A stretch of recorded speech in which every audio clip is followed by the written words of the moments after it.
نحمده ونصلي على رسوله الکریم۔ ایک اور گناہ جو کبیرہ گناہ ہے اور اس پر بہت سخت وعیدیں ہیں وہ ہے جاندار کی تصویر بنانا۔ رسول اللہ صلی اللہ علیہ وسلم نے ارشاد فرمایا ان من اشد الناس عذابا یوم القیامۃ المصورون، قیامت کے دن سب سے سخت ترین عذاب تصویر بنانے والے کو ہوگا۔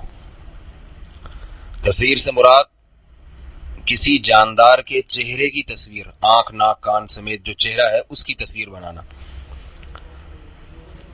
اس پر صحابہ کرام کا اتفاق ہے کہ بے جان چیزوں کی تصویریں بنانا جائز ہے، پوری امت کا اس پر اتفاق ہے، احادیث میں اس کی اجازت ہے۔ البتہ چہرے کی تصاویر بنانا، مکمل چہرہ چاہے وہ جانور کا ہو چاہے وہ انسان کا ہو، حرام ہے۔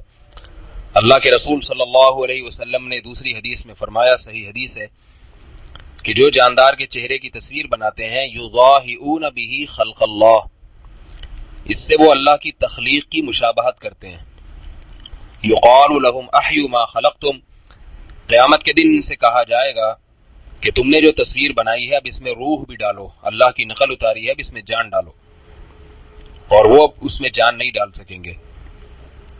احادیث میں اور بھی اس پر بہت ساری وعیدیں ہیں۔ رسول اللہ صلی اللہ علیہ وسلم نے ارشاد فرمایا جس گھر میں کتا یا تصویر ہو اس گھر میں رحمت کے فرشتے داخل نہیں ہوتے۔ ایک مرتبہ آپ صلی اللہ علیہ وسلم گھر تشریف لائے تو پردے پر ایک جاندار کی تصویر تھی۔ آپ صلی اللہ علیہ وسلم کا چہرہ غصے سے سرخ ہو گیا۔ امی عائشہ رضی اللہ تعالی عنہا نے پوچھا تو آپ نے فرمایا کہ یہ تصویروں والوں کو قیامت کے دن عذاب ہوگا۔ حضرت عائشہ رضی اللہ تعالی عنہا فرماتی ہیں کہ میں نے اس پردے کو پھاڑ کر اس کی تکیہ کی جو ہے وہ چادر بنا لی اس سے۔ اس حدیث سے علماء نے استدلال کیا ہے کہ تصویر کو اگر پھاڑ دیا جائے تو بھی ٹھیک ہے، یا تصویر کو اگر ایسی جگہ پر ڈال دیا جائے جو پاؤں سے روندی جاتی ہے یا اس کی توہین کی جاتی ہے تو بھی جائز ہے،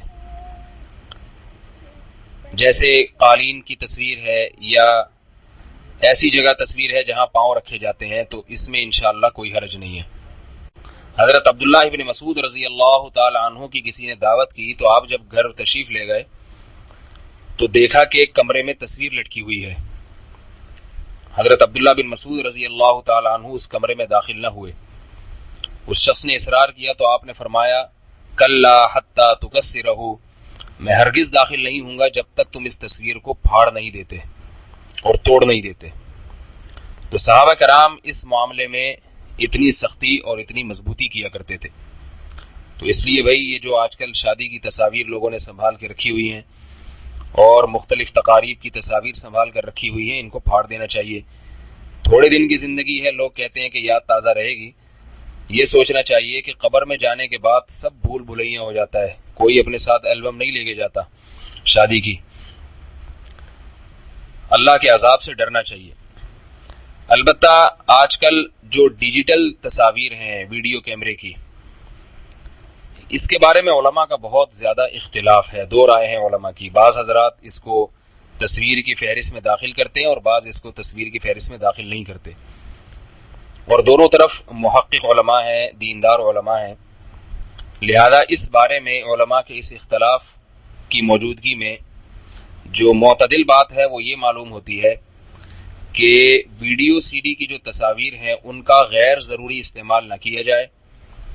البتہ اگر کبھی ضرورت ہو تو پھر انشاءاللہ اس کے استعمال سے اللہ کی رحمت سے امید ہے کہ گناہ نہیں ہوگا۔ اسی طرح جو تصاویر حکومت کے قانون کی مجبوری کی وجہ سے بنانی پڑتی ہیں، جیسے پاسپورٹ کی تصاویر، آئی ڈی کارڈ وغیرہ کی، وہ بھی جائز ہیں۔